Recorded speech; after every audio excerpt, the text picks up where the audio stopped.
I'm not mad. I'm not. I'm just disappointed. Hi, Whiskers. I'd like you to bear with me as we review this beautiful train wreck by Reni K. Amoyo, The Daughters of Neri. This is a gorgeous cover, but beauty is only skin deep on this one. It's an epic fantasy about two twin sisters who are essentially demigods. They are daughters to the Earth Mother, and they essentially have to save the world from a dictator who stole the Earth Mother's heart. And it had so much potential, but it was just done so poorly. The world building is limited. It's essentially Africa, but then there are deities and magical artifacts, as well as magical plants. One of which, for example, is a plant that changes color according to the mood of the people around them. And the characters, for some reason, this is a really rare plant, but the characters are surrounded by it the whole time. And the only color it really changes into is orange, because every mood is orange, or purple if they're horny, but mostly orange. And there was no real way to know, okay, what emotion are they really feeling when it's turning orange? No, just orange. Intense emotion. We're not going to write the emotion of the characters, no. Orange. So that was just... It's a cool idea, but it wasn't used well. Then getting into style and pacing. This is where the book completely fell down. It was written so lacklusterly. It was as if I wasn't even reading a first draft, it was half a draft. Somebody jotted down a handful of scenes for honestly an idea that I think really had a lot of potential behind it. And it just they didn't bother to complete the scenes. It was the emotions were stunted and half baked, two sentences for a heartbreak, and it's as if she couldn't be bothered to complete it. We just have to move on. Emotional scene, parents dying, 2 weeks pass. And the time skips and the things, it wasn't well rounded, and you can't sit in anything for a while because the story's moving on. It couldn't even bother to write a full paragraph. We're moving on. So there was a lot of like little tangents that it went off of. It was just a bunch of ideas in a book. It wasn't well developed, any of it. And then as for the style, I wouldn't say that the writing style was horrible, but it did not help the quality that there were some spelling mistakes. It would not have been a problem if the rest of the book did not denote a complete lack of care. I don't feel like there was much time put into this. I don't feel like there were multiple people reviewing it. I don't even feel like there was really a second draft. There was no care. So, yes, I do have some sugar. Even though I really did not enjoy this book, it did tickle my whiskers. It did get one of my pet peeves right. So I have a pet peeve about language, especially in African contexts where they use foreign words. If the foreign language in your book is Afrikaans and I'm a character, then you can't explain to me what Afrikaans words mean within the story. You don't need to exposition my own language at me.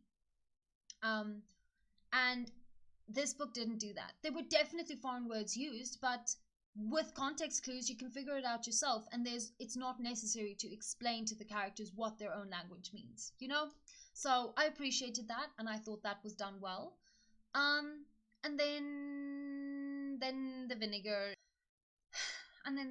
is just the lack of care, the style, the pacing, the half-baked ideas that were just thrown onto a page and here, deal with it.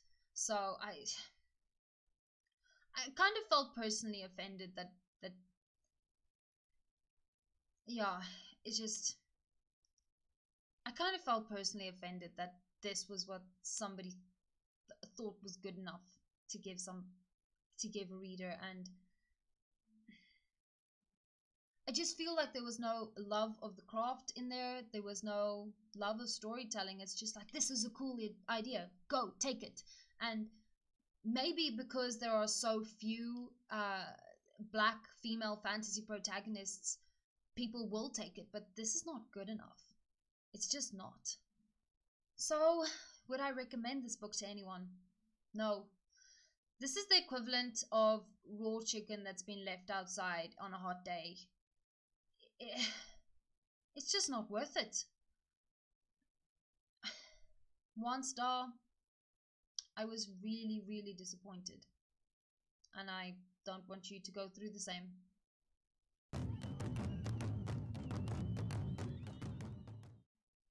Okay, so the story is about two twin sisters.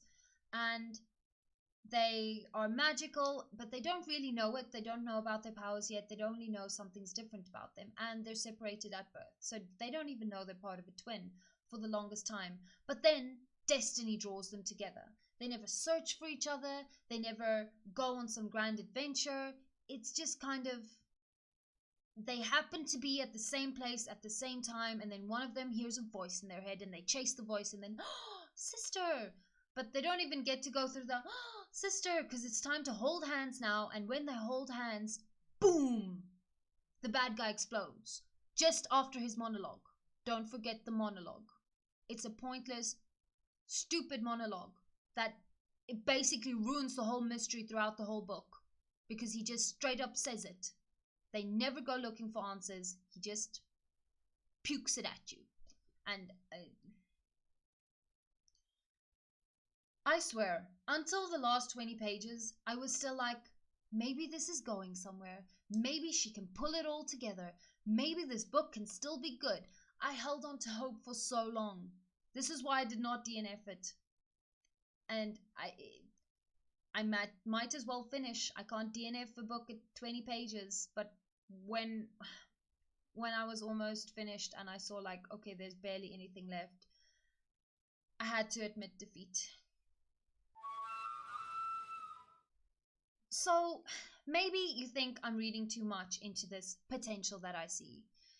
It sounds bad all the way through, and it was. But let me explain what I mean by potential, and this is mostly because of the way the characters are set up. They are set up to contrast each other and relate to their own powers. So the two main characters are Nala and Sinai. So, as I said, they're twins separated at birth with magical powers. We never really get to see them use their powers, other than sort of by accident or levitating leaves, which is not the best superpower ever. So yeah, there's not much like cool magic stuff, but we do know what their powers are supposed to be. Nala is earth and nature, so she has this weird connection to a monkey friend of hers, and then she can make the earth move sometimes. And then with that, there's this connection of her personality, which is really feisty, fiery, really angry all the time. She's stubborn as a rock, and really impulsive. So I don't know if all of that relates to Earth, but I'm open to different interpretations. And then Sinai is definitely her opposite. Sinai is pathetic. She's very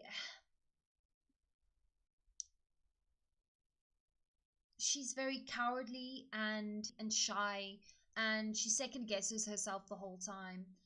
She's also very lonely.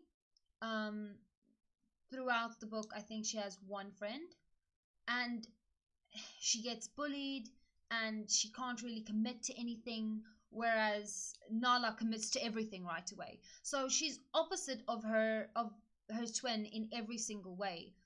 The problem is most of those opposites don't make her a very good character. even when her life is on the line, she can't get herself to do anything.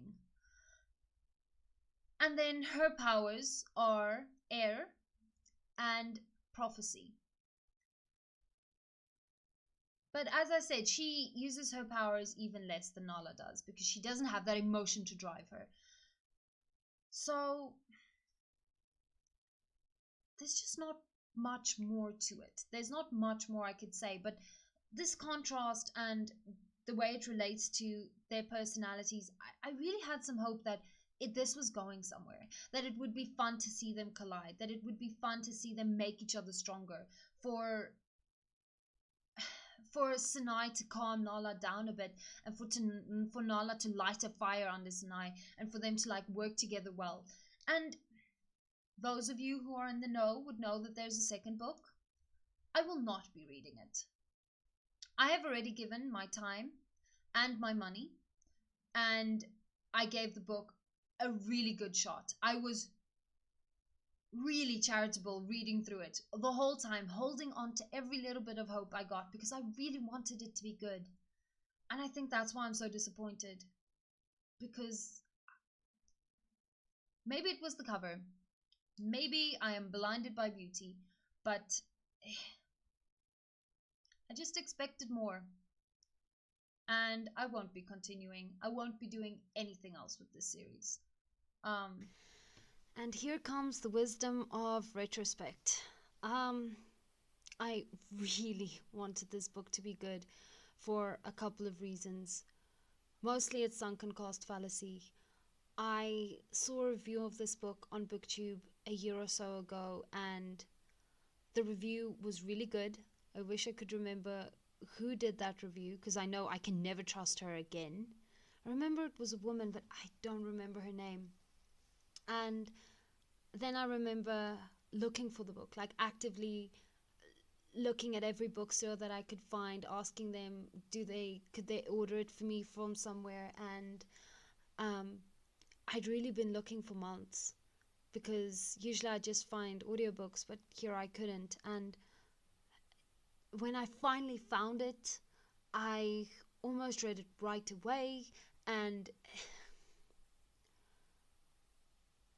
the idea, there there are a lot of ideas in here that really had some potential, and I was digging for potential in these characters.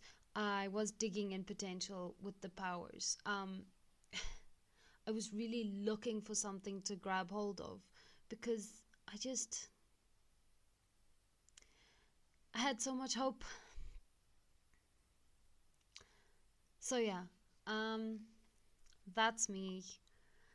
Please, anybody who felt differently, let me know. I'd love to hear some positivity here. I'm a little bit heartbroken. See you guys next week for hopefully a better review.